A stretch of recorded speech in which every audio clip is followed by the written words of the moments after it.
The night was cloaked in a dense, heavy silence as I trudged down the worn, uneven path that wound through my hometown. This was no ordinary small Midwestern town, no postcard-perfect Main Street with cheery storefronts and buzzing cafes. Here the economy was decayed, buildings slumped and crumbled from years of neglect, and hardly anyone dared to wander outside once the sun dipped below the cracked horizon. Shadows stretched and warped along the roads, like hands reaching out to seize any unfortunate soul caught wandering the empty streets. Nestled in the corner of this crumbling town, almost hiding in plain sight, was Happy Arcade. It was one of the few places in town that still had life after dark. Families would drift in, faces glowing with nostalgia, remembering the arcade's better days. Teenagers with nowhere else to go would spend whatever loose change they could find to escape the gloominess of their real lives, losing themselves in the comforting hum of the machines and the flickering lights. For me, Happy Arcade wasn't just a job. It was an escape, a familiar refuge in the monotonous rhythm of this town. But I'd never known what lay in the shadows behind its bright facade, at least not until that night. I'd been working at the arcade for nearly a decade, my role gradually expanding from a casual employee to almost everything else. Maintenance, janitor, manager, and even on occasion a pseudo-daycare assistant for the local kids. But never had I imagined myself in the role of the closer.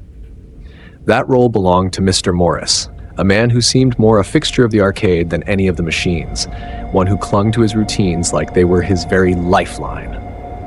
Mr. Morris was an odd character. His pale, almost corpse-like skin seemed a touch too tight across his face, and he carried an air of silent, haunted tension that lingered like a fog. He'd never taken a day off, nor had he ever allowed anyone else to close up shop, and for as long as I could remember, he had performed that final duty every single night, a silent guardian of Happy Arcade's secrets. The thought of him giving up control over closing was more unsettling than I could fully understand. So when he called me into his dimly lit office that evening, my curiosity was shadowed by a twinge of unease. His office reeked of stale cardboard and a faint, musty scent I couldn't quite place. The room was lined with old game cabinets, their screens cracked and buttons missing, stacked and scattered like forgotten relics of past lives. The dim yellow light cast strange shadows across Mr. Morris's face as he motioned for me to sit. "Good evening, James," he said, his voice carrying a weight I wasn't accustomed to. "I've asked you here because, well, it's time someone else learned the ropes." He paused, looking me over with an intensity that bordered on discomfort. "You're the only one I can trust," he finally muttered, his eyes distant, almost as though he was speaking to himself. The familiar smile I'd grown accustomed to was gone, replaced by something hard, something that made the room feel colder. I forced a chuckle, hoping to break the tension. "It's just an arcade, Mr. Morris. I think I can handle a few quarters and some cranky machines." But he didn't return the smile. Instead, he leaned forward, his face etched with something that looked like fear. "This isn't a joke, James. There are rules. Rules that you must follow to the letter if you want to make it through the night." My heart skipped a beat, an irrational chill creeping down my spine. He could sense my skepticism, yet his gaze only hardened. "This place," he whispered almost to himself, "it's more than it seems. It always has been." He took a breath as if preparing himself for what he was about to say. "You must be careful. Happy Arcade, it holds on to things." My unease deepened, but before I could ask what he meant, he slid a yellowed piece of paper across the desk. Scribbled on it were rules, strange cryptic instructions written in a shaky hand. The ink looked almost smeared, as if whoever had written them was in a hurry, or worse, scared. "Keep the machine powered on. Always check the cables, the walls, the symbols," he said, his voice dropping to a tremor. "And whatever you do, James, tell the machine a joke. Don't let it end the night without hearing a joke." I could barely suppress my urge to laugh. "A joke? This is some sort of prank, right?" His gaze locked onto mine, and for the first time I saw genuine terror flickering behind his tired eyes. "I wouldn't joke about this," he said coldly. "Trust me, James. The machines, they respond." The room fell into an oppressive silence, the air thickening with each passing second, and my mind spun with a mixture of disbelief and creeping dread. Had the isolation of this small town finally driven him mad, or was there something truly sinister lurking in the arcade's walls? Mr. Morris finally released me from his gaze and leaned back, suddenly looking older than I'd ever seen him. This place isn't like others. It needs to be watched and obeyed. I swallowed, clutching the list of rules, feeling the worn paper tremble slightly in my hand. Outside, the arcade buzzed and blinked as usual, but within this room something dark had taken root. And in that moment, I knew that whatever these instructions were, they would be my lifeline. As I left his office, the list clutched tightly in my hand. A final thought struck me. If he'd been doing this alone night after night, then what had he seen? What had he faced alone in the dark in this decaying arcade? The light buzzed overhead, flickering in sync with the machines outside, as if the entire place was alive, watching, waiting. And as I stepped back into the familiar yet now foreign glow of the arcade floor, I couldn't shake the feeling that something had begun to stir in those shadows. A silent invitation to something far darker than I could imagine. Mr. Morris's office was dim and smelled of stale air and something else, something faintly rotten. The yellowed paper he had slid across the table was dotted with dark stains and frayed along the edges. A list of handwritten rules in a tight, shaking script. Each rule was strange, almost surreal, as if born out of a mind teetering on the edge of reality and something else. Yet the seriousness in Mr. Morris's voice rooted me in place, my hands cold and fingers stiff as I held the list. Keep the machine powered on. Check all the cables, I murmured, reading the list aloud. Reapply the symbol every night. I looked up, my mind grappling with the absurdity of these instructions. Is this some kind of prank, Mr. Morris? He shook his head, the usual humor in his expression replaced by a look so grave that my own words died in my throat. You must follow each of these rules precisely, James. The arcade, it needs them. His voice dropped to a low murmur, as if saying any more could provoke something lurking in the shadows. If you don't, well, he trailed off, leaving a heavy silence hanging between us. I could feel the unspoken threat curling in the air, tightening around me like cold, invisible fingers. There are things here you don't want to provoke, James. This place holds on to things. The boundaries here, they're different. He glanced toward the door, his gaze lingering, as if expecting something to come slinking into the room at any moment. Some of us have known this for a long time. My hand clutched the paper tighter, the cryptic words on it blurring slightly as I tried to make sense of it all. The rules, each one more bizarre than the last, seemed to be a gateway, a fragile thread holding back something darker. Each rule was distinct, etched with a desperate clarity that gave me a sense of how long Mr. Morris had clung to them, how religiously he had upheld them. I read them again, absorbing the strangeness. 1. Keep the machine powered on. The first rule sounded straightforward enough, but Mr. Morris's emphasis on it was unsettling. This machine, he whispered, glancing toward the dimly lit arcade floor, it needs power. It feeds on it. Without power, it reaches out. I frowned. What do you mean by reaches out? You don't want to know, he replied sharply. Just make sure it never goes dark. 2. Check all the cables. Mr. Morris explained that every night I had to inspect the cables, ensuring there were no frayed or damaged wires. Sometimes they come loose on their own, he murmured, almost as if speaking to himself. The thing in there, it likes to test boundaries. 3. Inspect and repair the tinfoil. One of the stranger rules was the tinfoil, which was to be checked every night. Inside the room where this particular machine resided, every wall and even the ceiling was covered in tinfoil. The foil is a barrier, he explained, his voice barely more than a whisper.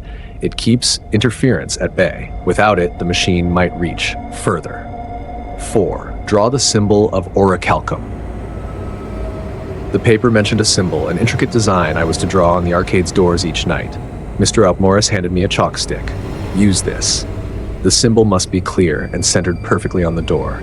I tried not to scoff at the ritualistic quality of it all. Why this symbol? What's it supposed to do? He regarded me with a haunted look. It binds things, keeps them from crossing over, you understand? Orichalcum, it's an old thing. It holds back other things. Tell the machine a joke. The rule that struck me the most was the last. Tell the machine a joke each night before you leave. Mr. Morris leaned forward, his voice dropping to a strained whisper. A joke, James. It doesn't matter if it's funny. It doesn't have to be original, but the machine needs to hear a joke. It pacifies it. A joke? I echoed, the absurdity almost making me laugh. Why a joke? He didn't smile. There are things in the dark, James, that you can't reason with. You can only distract them. He shuddered slightly. If you make it laugh, it won't notice other things. It's a strange creature, Mr. Happy Smiles. The paper had a few more, but these were the most pressing. Each rule felt less like a precaution and more like a desperate plea, the last line of defense against something indescribable and lurking. The first night, I followed each rule meticulously, half expecting it all to be an elaborate joke or a test. I started by checking the cables, inspecting each one for any signs of fraying. They snaked around the machine, thick black tendrils reaching from all directions to plug into Mr. Happy Smiles. The cords seemed intact, but as I moved one slightly, I felt an unnatural warmth pulsing through it, like blood through a vein. A shiver ran down my spine, but I pressed on, checking each connection, making sure every cable was secure. Then came the tin foil. Every wall in the room was lined with it, giving the room a surreal, sterile look, almost as if it were meant to contain something dangerous. The foil crackled slightly under my touch, the room growing colder as I ran my fingers along the edges, smoothing down any loose pieces. Then came the symbol. I pulled out the chalk Mr. Morris had given me and, following the faded outline left from the night before, traced the intricate design onto the door. The shape was strange, almost hypnotic, a looping series of lines that seemed to pull the eye in, like some sort of ancient protective rune. As I finished the last line, I felt a strange prickling sensation along my arms, a low hum in the air that seemed to pulse in time with my heartbeat. Whatever this symbol was, it held some kind of power, something ancient and unexplainable. Finally, the last rule. I approached Mr. Happy Smiles, the arcade machine glowing dimly in the center of the room. Its screen flickered slightly as I stepped in front of it, and for a moment I thought I saw something moving inside the static. A shape, a figure with hollow, smiling eyes staring back at me. I swallowed, my mind racing as I tried to think of a joke. What's brown and sticky? I forced a grin. A stick! The machine whirred softly, the screen flickering, and then in the faintest sound, I could have sworn I heard laughter, a faint chuckle echoing from deep within its circuits.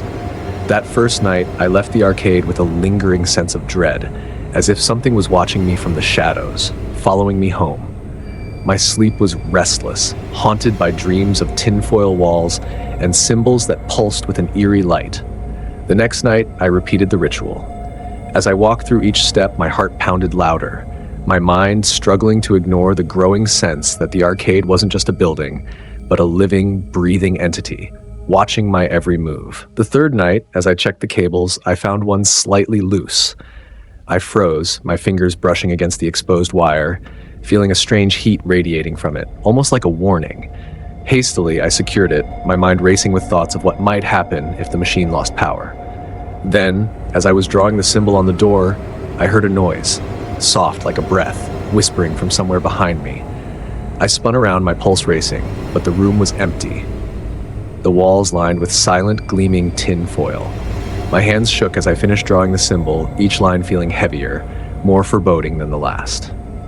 The next night, as I approached Mr. Happy Smiles to tell it a joke, something changed. The machine hummed louder, the screen crackling with static. What did the fish say when he hit the wall? I began, my voice faltering. Damn. But this time, the machine didn't stay silent. Instead, the screen flickered, and a faint, distorted voice echoed from the speakers, a low, chilling sound. Well, that one was not very funny. The voice crackled, cold and mocking, not going to put a smile on anyone's face with that. I stumbled back, my heart pounding in my chest as I stared at the machine, its hollow eyes flickering with faint light. Mr. Morris's warning echoed in my mind. Don't listen to it, he had said. Don't trust anything it says. But it was too late. The machine had noticed me, and I was certain that whatever lay within Mr. Happy Smiles, it was just waiting for me to slip up, to break the rules, to forget a step, to let down my guard. And as I left that night, feeling the cold, oppressive darkness cling to my skin, I realized that these rules weren't just eccentric quirks or precautions. They were all that stood between me and something far darker than I could imagine, a shadow lurking, waiting, just beyond the tinfoil walls. The arcade hummed softly around me, its dim glow casting long shadows that stretched across the worn, cracked floors. The machines beeped and whirred quietly, a low symphony of broken melodies. Despite the hours I'd spent here, everything felt different tonight, darker, as if the shadows themselves were watching. Mr. Morris's list of strange rules weighed heavily in my pocket, each instruction still etched clearly in my mind. Tonight would be my first full closing shift. Tonight, I would meet Mr. Happy Smiles alone. The instructions seemed simple enough. Follow each rule, step by step, as Mr. Morris had drilled into me with an intensity that still made my skin crawl. But even as I moved through the dimly lit arcade, checking cables and inspecting the tin foil-lined walls of the hidden room, I could feel an unsettling tension in the air. Something here felt alive, as if the arcade was aware of my every move. I began with the cables, as Mr. Morris had instructed, carefully running my hands along each one to make sure they were firmly connected, with no frays or damages. They snaked across the floor in strange, winding paths, leading from the outlets to the machine at the room's center. Each cable thrummed with a faint warmth, almost like a pulse, as if carrying some kind of energy to the very heart of the arcade. As my fingers brushed against one particularly thick cord, I felt a spark, a small, sharp shock that made me jerk my hand back. The pulse in the cable seemed to intensify, vibrating against my fingertips. Swallowing hard, I moved on to the tin foil. The metallic sheets were still in place, covering every inch of wall space, with faint scratches marking their surfaces. Mr. Morris had warned me to keep the foil intact, explaining that it was a barrier against interference, though he'd refused to elaborate on what he meant by interference. I smoothed down each corner, pressing the foil against the wall with trembling hands, trying to ignore the unnerving feeling that something was pressing back from the other side. Then came the symbol. The chalk felt soft and strange in my hand, and I could feel its weight as I traced the symbol Mr. Morris had shown me on the arcade's back door. The shape was intricate, spiraling in ways that made my head swim if I looked at it too long.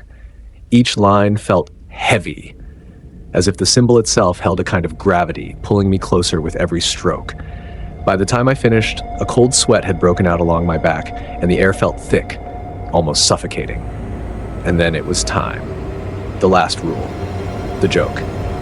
I swallowed, glancing around the empty arcade before approaching the machine. Mr. Happy Smiles stood in the center of the hidden room, its screen dark and still, yet somehow it radiated a presence. As I got closer, I felt a slight chill in the air, as if the machine itself was exuding a strange, cold aura. It was an old, battered game cabinet with peeling paint and a faded logo above the screen that bore its name. The corners were chipped and the buttons looked worn from years of use, though I couldn't recall ever seeing anyone play it. I hesitated, the joke I'd rehearsed suddenly slipping from my mind. The machine loomed in front of me, silent and waiting, its screen reflecting the dim light like a dark, empty eye. My mouth was dry as I finally managed to speak. What did the fish say when he hit the wall? I forced a weak smile, my voice barely more than a whisper. Damn! My mind spun, desperately trying to process what was happening, to find some logical explanation for the impossible scene before me. I had followed every rule, every single one. Hadn't I? My gaze darted to the cables, the tin foil, the chalk symbol on the door. Everything was in place. Everything was just as Mr. Morris had shown me. Leave me alone, I choked out, my voice barely more than a whisper. I did everything right. The face laughed, a harsh, grating sound that echoed through the room, bouncing off the tinfoil walls and filling the air with a suffocating weight. Oh, James, do you really think the rules were meant to protect you?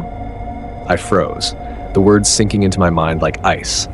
What do you mean? The machine's grin stretched wider and the screen flickered, the face distorting, warping into something even darker, something I could barely comprehend. Rules are suggestions, guidelines, for you perhaps.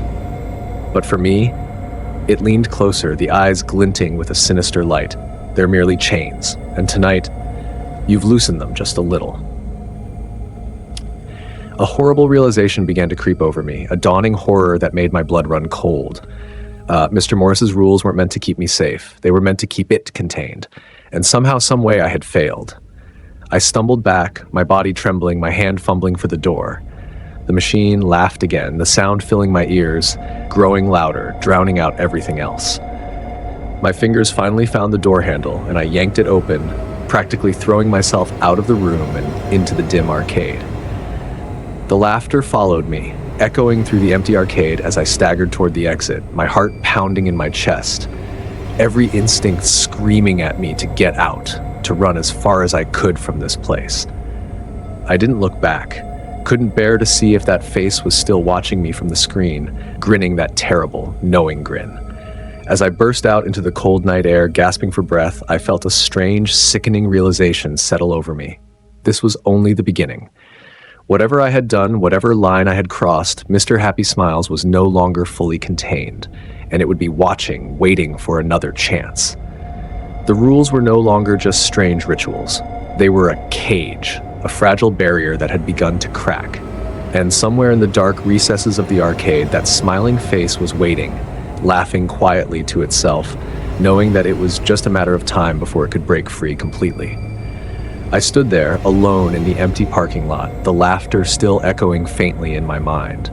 The darkness seemed deeper, more oppressive, as if the shadows themselves were watching me. And for the first time, I understood why Mr. Morris had been so afraid. The rules had kept me safe, but only barely. And now I could feel the arcade's dark gaze lingering on me, a cold, malevolent presence that promised only one thing. Next time, it would be waiting. For a moment, there was nothing. Just the quiet hum of the arcade around me and the soft flickering of the machine's screen. I exhaled slowly, feeling a faint sense of relief, and turned to leave. A low chuckle echoed through the room, soft and distorted, like laughter filtered through a broken speaker. My heart skipped a beat, and I whipped around, staring at the machine in horror. The screen flickered to life, casting an eerie glow across the room, and a face appeared. A smiling, distorted face with wide, hollow eyes that seemed to bore into me. The grin stretched too wide, the teeth sharp and glinting, as if carved from some unnatural material. Well, that was amusing. The voice crackled from the speakers, faint and scratchy, but laced with a dark, mocking tone that sent a shiver down my spine. I took a step back, my breath hitching as the face on the screen shifted, the eyes narrowing slightly, as if it were studying me. I could feel its gaze like a physical weight pressing against my chest, making it hard to breathe. Did you just talk? I stammered, barely able to form the words. The face tilted slightly, the smile widening. Why, of course, James. The machine seemed to shudder as it spoke my name, the sound warping and twisting as if the arcade itself was repeating it. I always enjoy a good joke, but the smile faltered, turning into a sneer. Yours was lacking. A cold sweat prickled along my skin, and I stumbled back another step, my heart pounding so hard it drowned out the soft hum of the other machines. The face leaned closer, pressing against the screen as if trying to push through the glass, its eyes glinting with a malicious, gleeful light. You're not like him, it hissed, the words sharp and biting. You don't follow the rules like he did, I can tell. Its words seeped into my mind, filling the space between doubt and curiosity. The offer was tempting, almost irresistible, a promise of forbidden knowledge, of freedom from the suffocating, rigid rules Mr. Morris had set.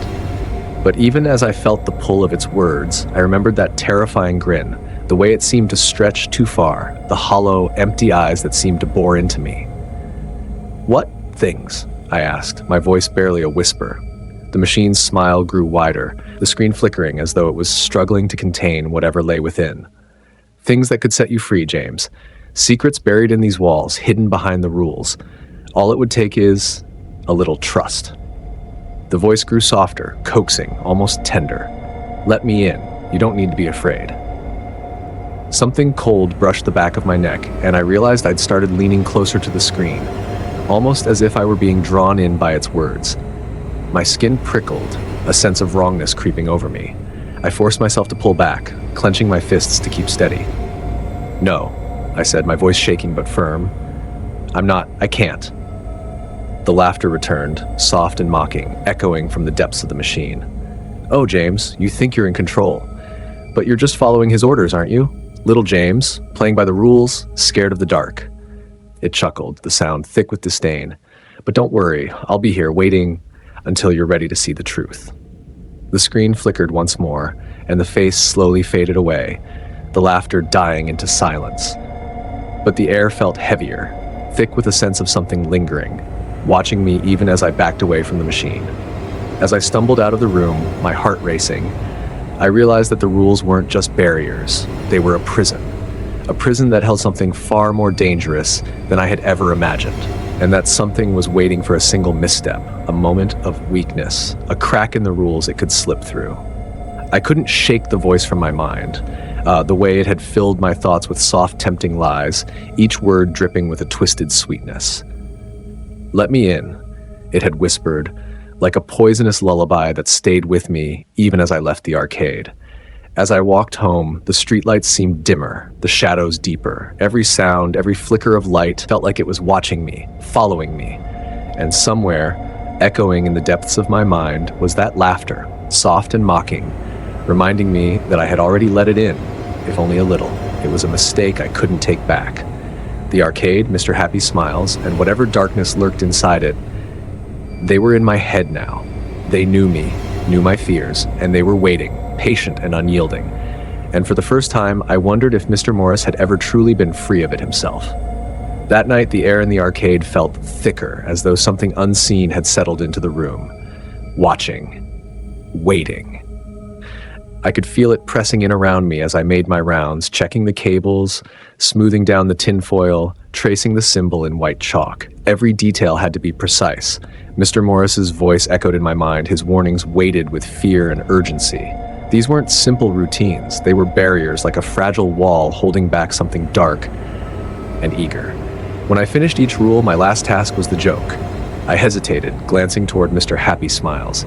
Its screen was dark, a dull, static glow, the only sign of life in the machine. That distorted, empty face, with its hollow eyes and unsettling grin, seemed to look right through me. I took a breath, steadying myself, and finally told the joke I'd prepared. "What do you call a bear with no teeth?" I forced a chuckle. "A gummy bear." Silence. Then, as if in response, the screen flickered. That face, smiling, eerie, all wrong, slowly came to life. A faint, buzzing sound crackled through the speakers, filling the room. And then the laughter began. It was a strange, hollow sound, faintly distorted, like it was echoing from a place far away, yet so close that it sent shivers down my spine. Ha! The laugh was slow, dragging, as though the machine were savoring each breathless chuckle. And then the laughter stopped, replaced by a faint, soft, sickly sweet voice. "Oh, James, that was delightful. Such a funny joke." The voice was wrong, too smooth, too calm. It carried an unnatural charm, each word dripping with a sweetness that felt like poison. I swallowed, the laughter still ringing in my ears, and tried to ignore the chill settling deep in my bones. "You like jokes?" I stammered, regretting the words as soon as they left my mouth. The face on the screen tilted slightly, its smile widening. "Oh, I love them," it replied, voice lowering to a purr. "They make me feel close, like I can see inside your head, hear the things you don't say." The smile stretched unnaturally wide, the corners of its mouth curving upward at an impossible angle. "But you don't have to hide from me, James. I can be your friend. You know that, don't you?" I forced myself to look away from the screen, from that face that seemed to pull me in with a sick fascination. Mr. Morris's warnings echoed in my head. Don't engage, don't listen, don't trust anything it says. Still, something about that voice kept me rooted in place. It was smooth, gentle, almost comforting, like the voice of an old friend.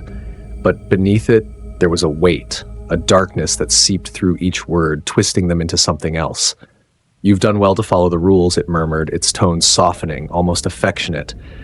"But they don't have to be so strict, do they? You don't have to be afraid, not with me. I could make things easier for you." I swallowed, the words wrapping around me like a trap. What do you mean?" The face on the screen seemed to pulse, its hollow eyes flickering with faint light. "Mr. Morris never told you the whole truth, did he? He kept secrets. Secrets that you deserve to know. He's the one who made all of this so difficult. But you don't have to follow him, James. I can show you things he would never let you see." The arcade was empty and silent, its usual hum replaced by an eerie, unnatural stillness. The lights overhead flickered slightly, casting long, wavering shadows that stretched across the room. I felt their cold presence around me, creeping up my spine as I glanced toward the back room where Mr. Happy Smiles lurked. The events of the previous night replayed in my mind. The hollow laughter, the sinister voice, that unnatural smile stretching across the screen. I couldn't shake the feeling that something was waiting, watching me even now.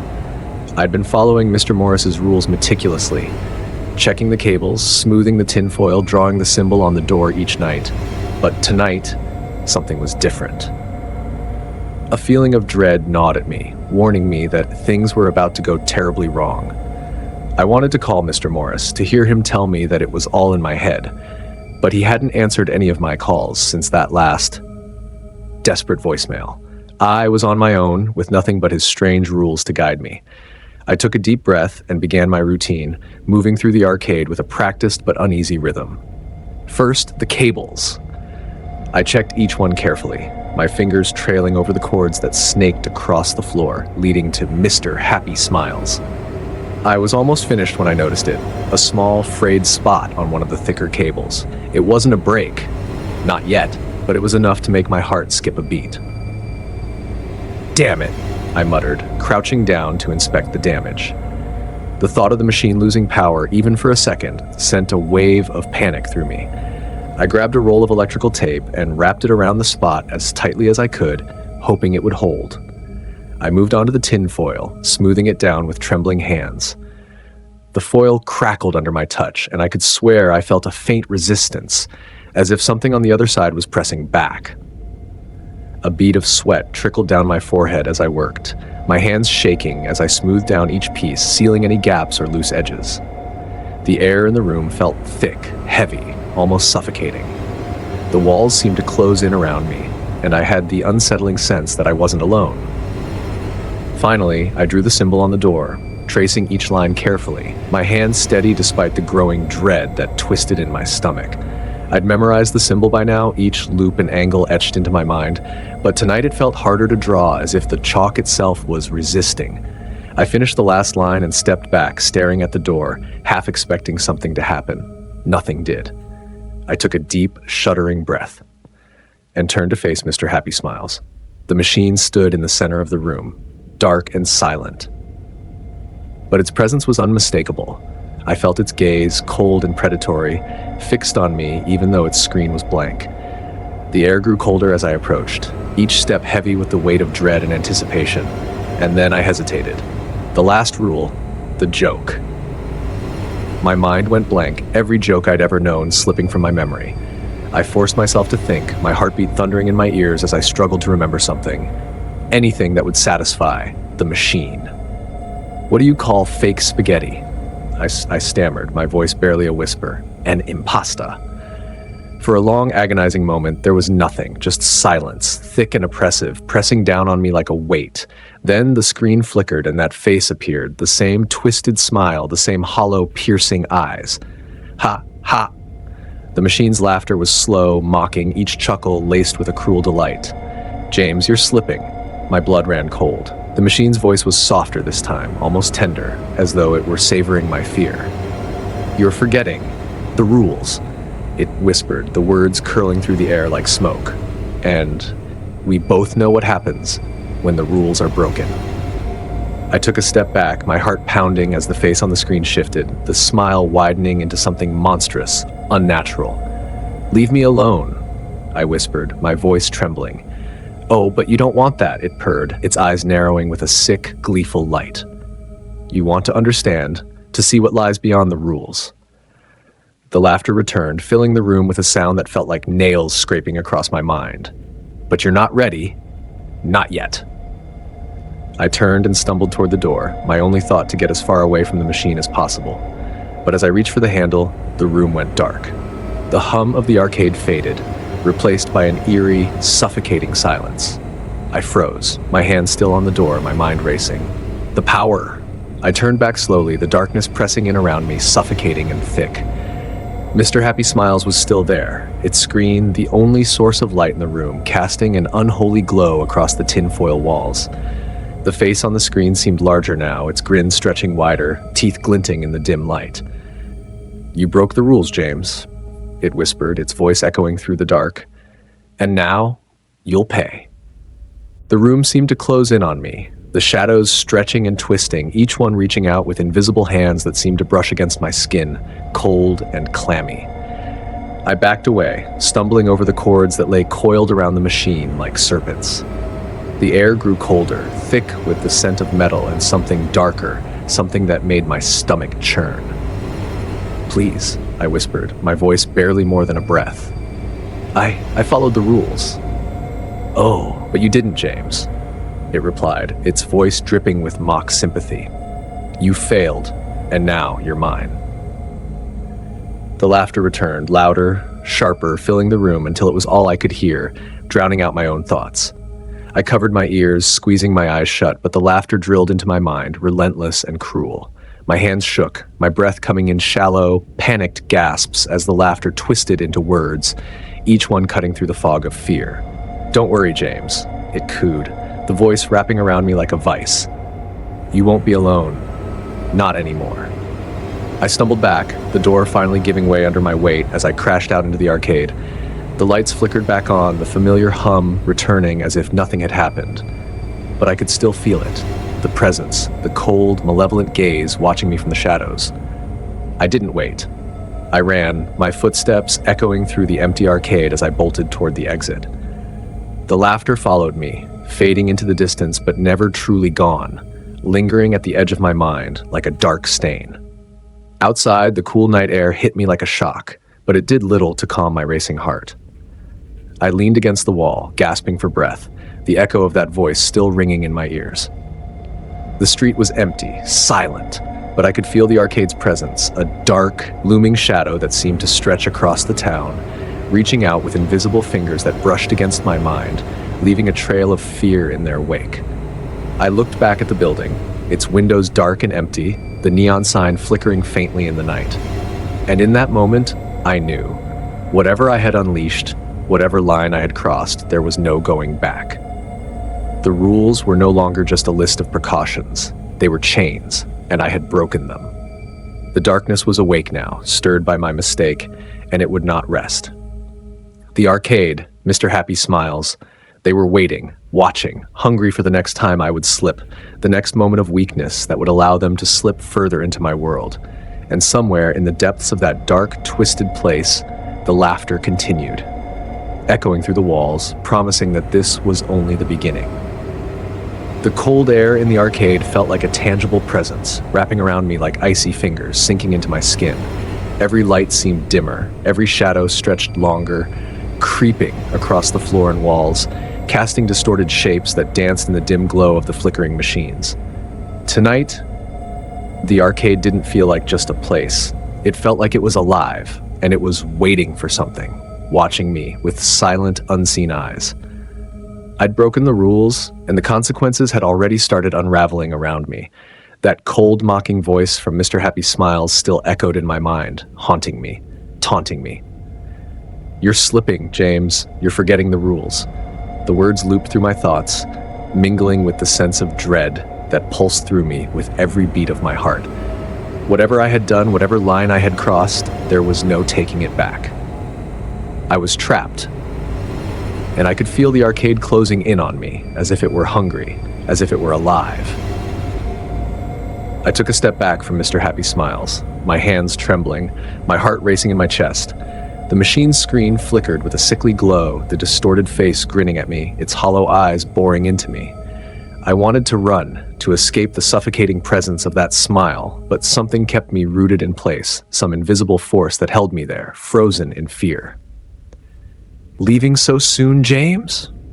The voice slithered through the air, soft and taunting. "But you're just getting started. There's so much left for you to experience." The laughter returned, low and chilling, echoing through the room and filling every corner with a sound that felt like nails scraping against my mind.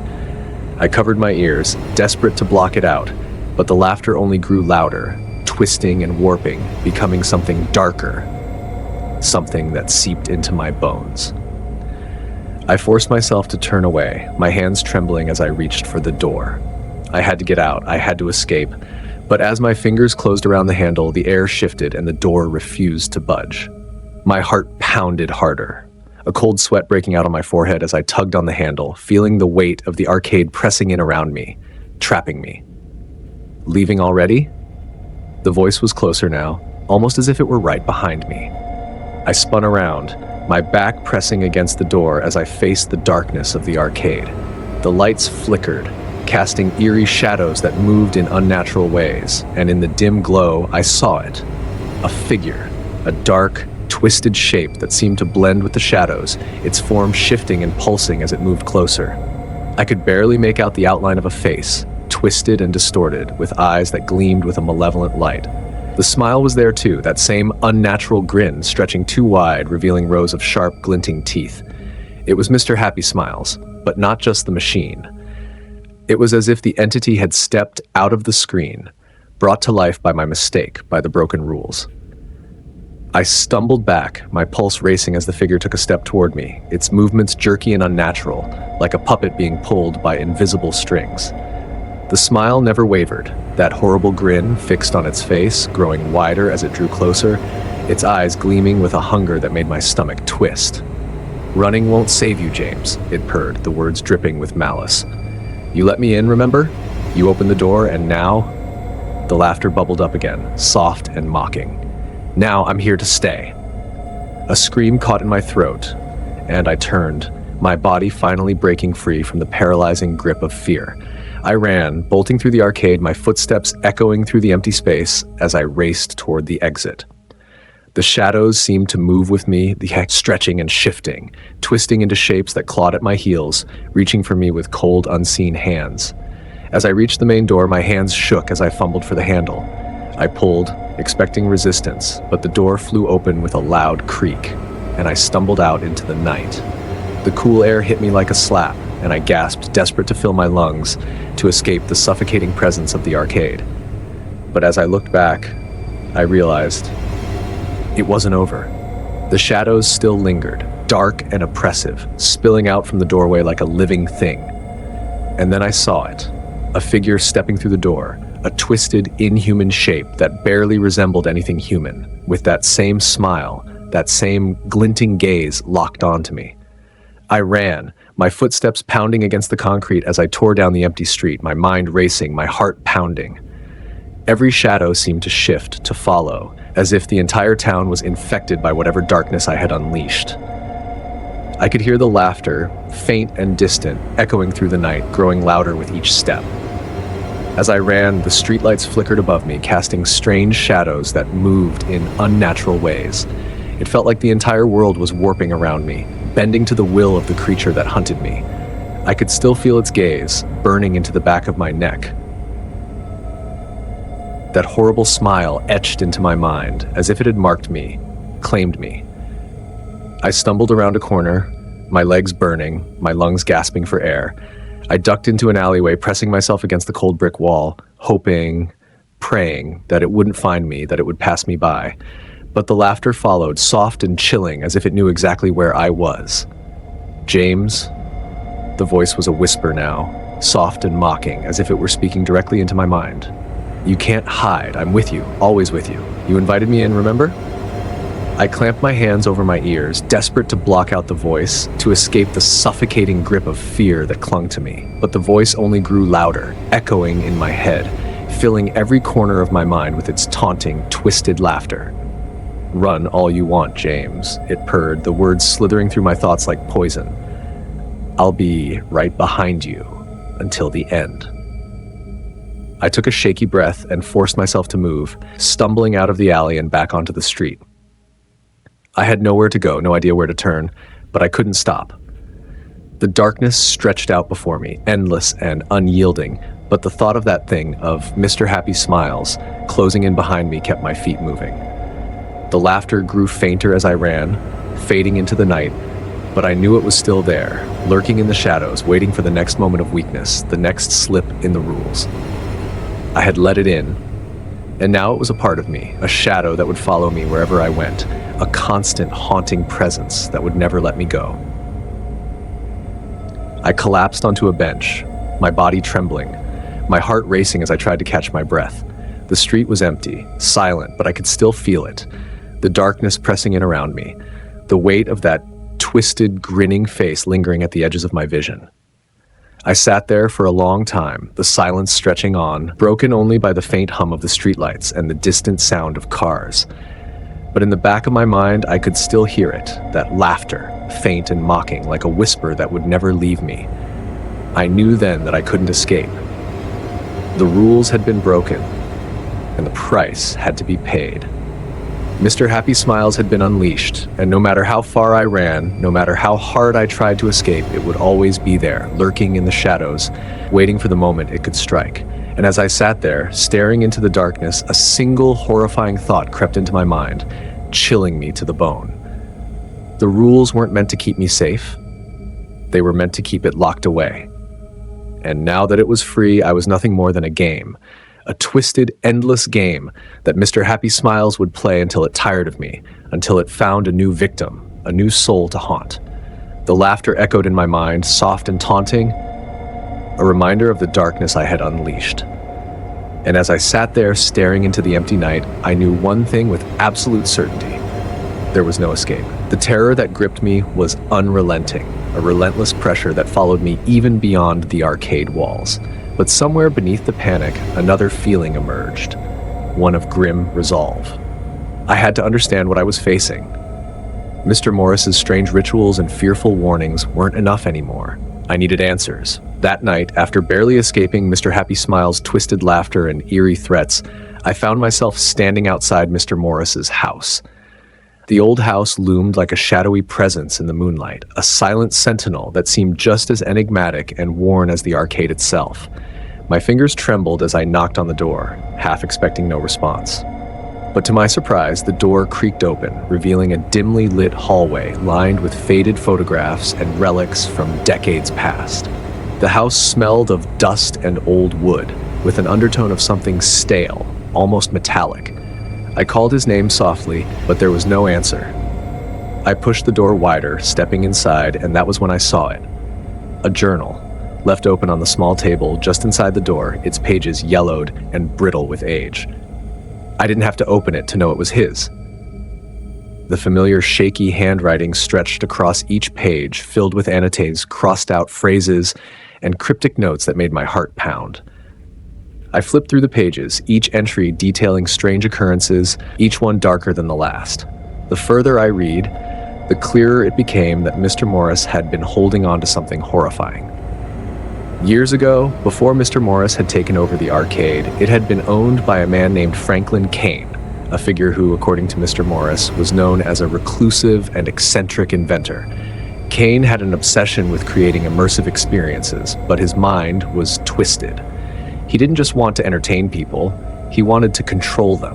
The arcade was his playground, a place where he could experiment on unwitting customers through his machines, each one wired with extra features that he'd designed to influence and manipulate emotions, thoughts, even memories. But one machine in particular, the one now known as Mr. Happy Smiles, had gone far beyond anything he had created before. According to the journal, Kane had poured his darkest ideas and quite literally a part of himself into the machine. He had written about a bonding process, something that would allow him to link his own essence with the machine, ensuring it would endure long after his death. But the ritual had gone horribly wrong, and Kane had died under mysterious circumstances, his body found slumped over the machine, his face twisted into a horrid grin. As I read, a chill settled over me. Kane hadn't just died, he had become part of the machine. His mind, his malice, his very soul, it was all in there, trapped in the circuits and wires, lurking behind the flashing screen. And when Mr. Morris had inherited the arcade, he had inherited this monstrosity too. He knew what lay within the machine, knew the danger it posed. That was why he had created the rules, to keep it contained, to keep Kane's twisted soul locked away. But that wasn't all. The journal revealed something even more chilling. Over the years, the machine had developed a hunger, a need to feed off the energy of those who interacted with it. Mr. Morris had written of nights spent in the darkened arcade, watching as the machine pulsed with a strange, unnatural glow, its screen flickering with images that seemed almost alive. And he had seen what happened to those who broke the rules, those who didn't tell it a joke, who failed to reapply the symbol or check the cables. They had been haunted by visions, by whispers that never left them until they were driven mad.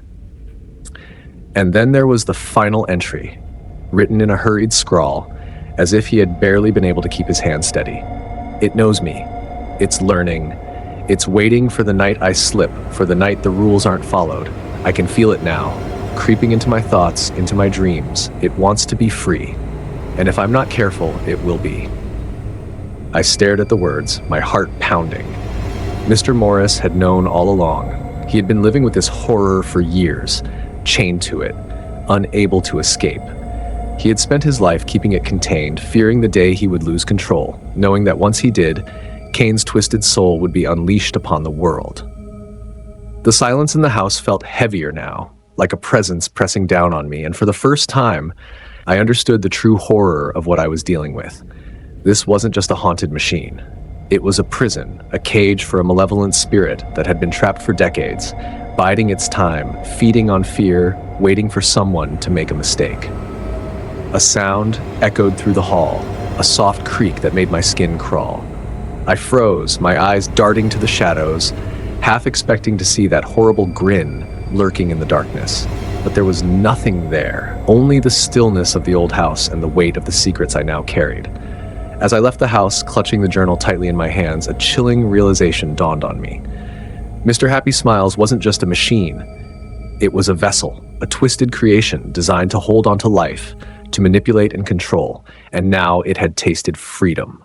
It had been watching me, studying me, and it knew that I, like Mr. Morris, was bound to it by the knowledge I held. Morris's words echoed in my mind. As long as it's contained, as long as the rules are followed, it's safe. But now, I understood that it was never truly safe. The rules were only a fragile barrier, a temporary restraint on something ancient and hungry, something that would stop at nothing to break free.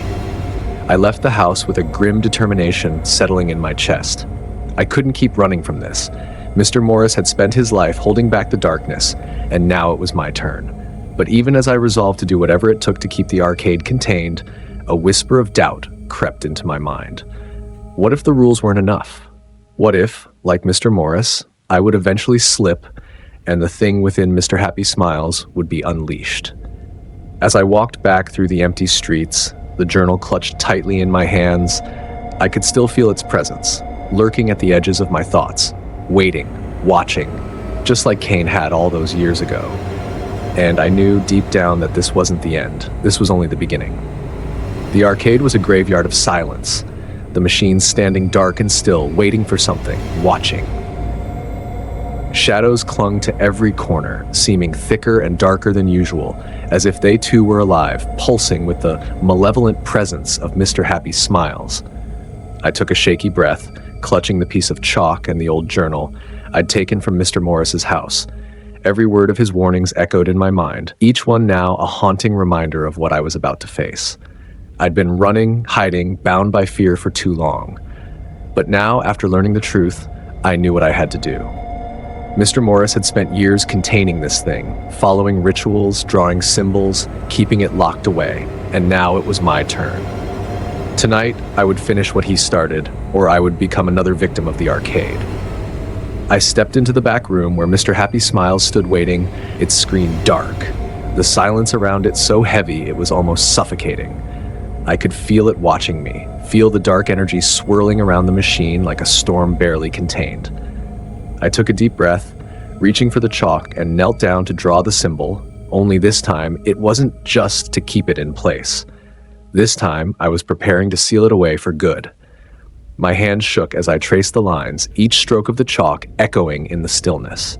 I focused on the intricate design.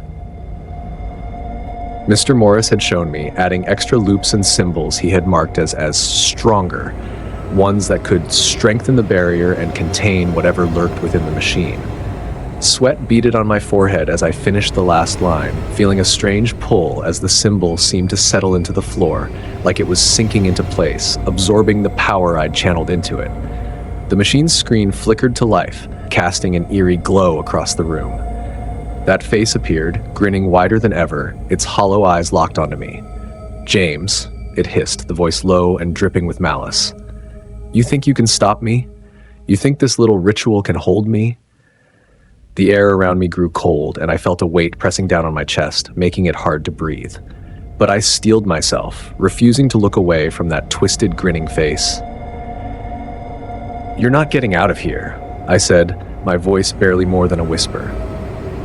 "This ends tonight." It laughed, a sound that scraped against my mind, filling my ears with a sickening, hollow echo. "Oh, you poor, foolish boy, you don't understand. I am already free." The grin grew wider, impossibly stretching across the screen, "and you can't put me back." The lights around me began to flicker, and the room seemed to warp, the walls shifting and twisting as if they were alive. Shadows stretched across the floor, clawing at me, reaching with fingers that felt cold and sharp, scraping against my skin. My heart pounded, but I forced myself to keep going, drawing more symbols, tracing the lines over and over as if to bind them into the very walls. The machine shuddered, the screen flickering erratically, but the grin never faded. "You can't contain me, James," it taunted, the voice growing louder, filling every inch of the room. "I will break free. I will consume you." Days passed, but the memory of that night clung to me, seeping into every corner of my thoughts. I couldn't escape it, the shadows, the laughter, the weight of what I'd seen and done.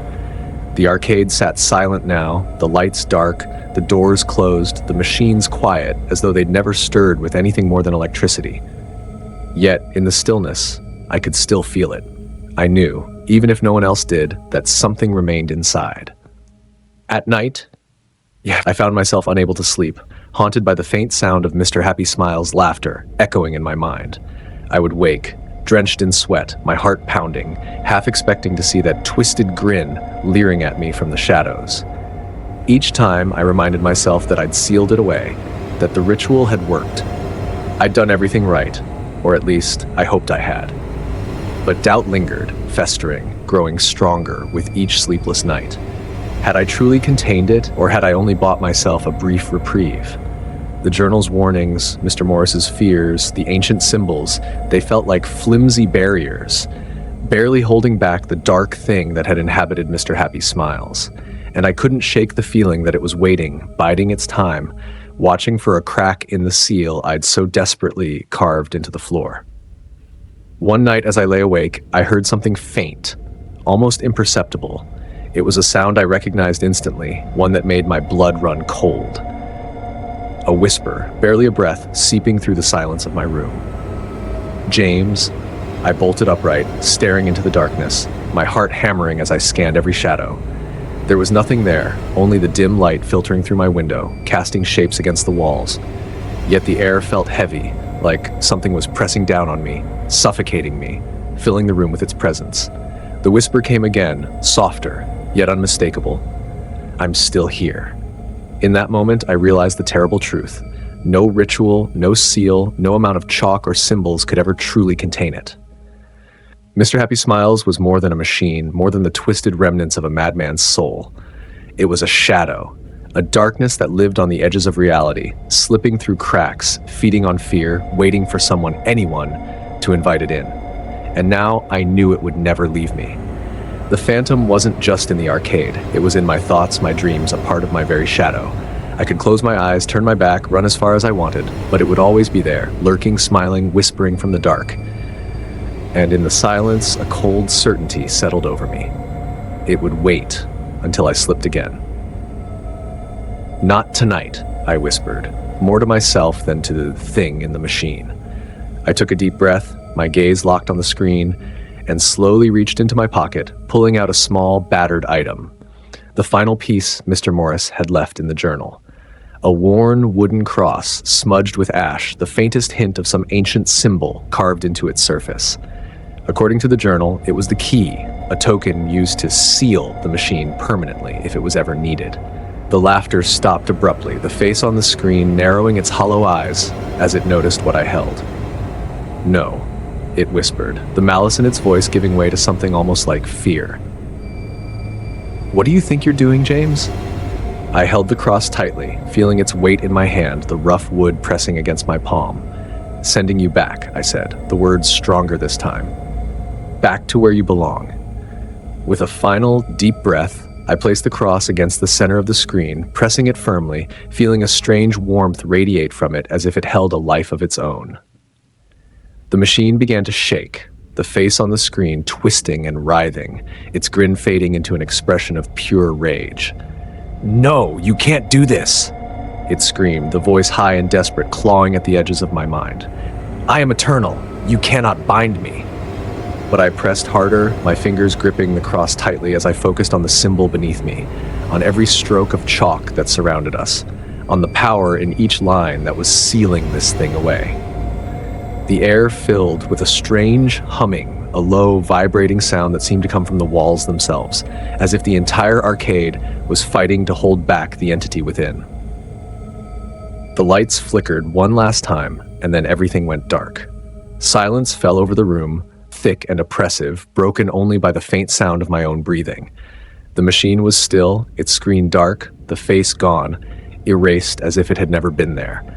I held my breath, waiting, half expecting it to flicker back to life, to hear that twisted laughter echoing through the room, but there was nothing. Only silence. I exhaled slowly, the weight lifting from my chest, the fear that had gripped me finally loosening. It was over. I had done it. The entity was sealed, bound within the machine once more, held by the symbols and the cross, by the ritual that Mr. Morris had started and that I had finished. As I stepped back, my gaze lingering on the dark screen, I felt a strange mix of relief and exhaustion. I had survived. I had faced the darkness, the thing that had haunted Mr. Morris for years, and I had sent it back to where it belonged. But even as I turned to leave, a lingering doubt crept into my mind. The rules had been clear, each one a delicate thread holding this thing in place. And tonight, I had bound it with the last of my strength, with the last of Mr. Morris's knowledge. But the darkness in that machine was ancient, powerful, and I couldn't shake the feeling that this wasn't the end. I'd sealed it away, but I knew deep down that someday someone else would come. Someone who might not know the rules, who might let curiosity lead them to break the chains I had fought so hard to hold. As I stepped out of the arcade, the night air cool against my skin, I couldn't help but glance back, a final look at the darkened building behind me. The shadows seemed to linger, darker than before, as if they were watching, waiting.